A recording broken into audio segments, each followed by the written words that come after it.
Well, a local author has released his second book. The newly released novel describes what it's like being black in East Idaho. KIDK Eyewitness News 3 reporter Ariel Schroeder introduces us to the author and tells us why he wants his book in the hands of locals. I said Black Lives Matter! We have seen it on the news time and time again. The African American community being discriminated and treated unfairly. Many may think, well, that doesn't happen here. Well, you're wrong. I wanted to tell the story of what it's like to be an African American growing up in a predominantly white community and state. Local author Dennis Patterson grew up in Idaho Falls. He says his book gives insight on what it's really like to be black in eastern Idaho.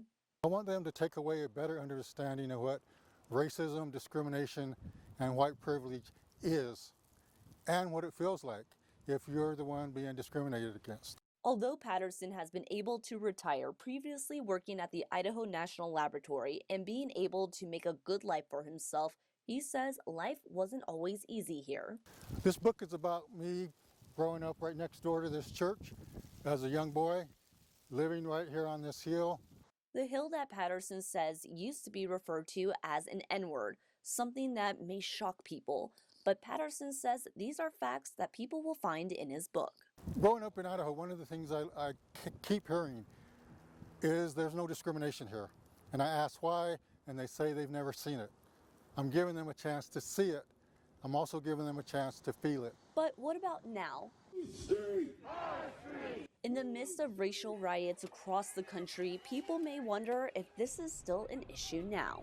Things are much better. We've made a lot of progress, but we're not where we need to be. Patterson hopes his book will open people's eyes and together make this a place for true equality. If nothing else, I would like to change people's understanding and awareness about discrimination and white privilege, but also let them understand that they can make a difference. They need to stand up. They need to speak out when they see injustice. Each of us can make a difference. Reporting in Idaho Falls, I'm Ariel Schroeder. And Patterson's book is now available online. The hard copy comes out November 11th.